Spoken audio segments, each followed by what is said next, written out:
seule chose qu'on peut dire aux jeunes, c'est la vérité. C'est être sincère, être convaincant dans nos arguments, qu'ils soient économiques, qu'ils soient identitaires, qu'ils soient environnementaux. C'est d'avoir un projet fort de société, un projet qui inclut donc la protection de l'environnement, parce que je pense que ça parle à tout le monde.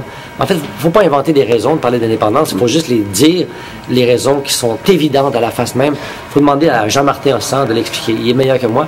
Jean-Martin Hossan, il est extrêmement bon pour vulgariser ça, et pour être convaincant, et il n'y a pas des arguments inventés, c'est vraiment des arguments économiques solides.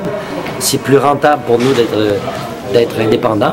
Puis même si c'était pas rentable, je voudrais quand même qu'on soit indépendant, parce que au nom d'un idéal de vie, on pense pas comme les Albertains, qu'est-ce que tu veux, on pense pas comme les Saskatchewanais. Avec tout le respect que j'ai pour eux, c'est des gens formidables. À Vancouver, il y a plein de gens extraordinaires qui vivent d'une façon extraordinaire, mais on n'a pas la même culture.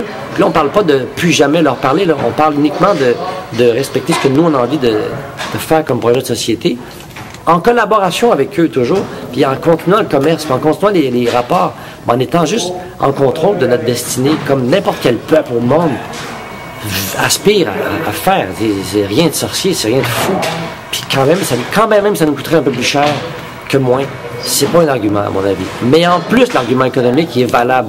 On va probablement être plus riche en faisant ça, et bien plus motivé aussi de contrôler notre pays avec des décisions qui vont avoir un impact plus régional. On ne va pas se faire contrôler par quelque part loin des gens qui viennent d'Alberta, en fait. Et en ce moment, le gouvernement, c'est des Albertains qui nous contrôlent, qui vont faire passer des bateaux polluants, qui vont risquer notre santé publique et notre environnement pour de l'argent qu'on ne fera pas, pour enrichir l'Alberta. C'est totalement absurde.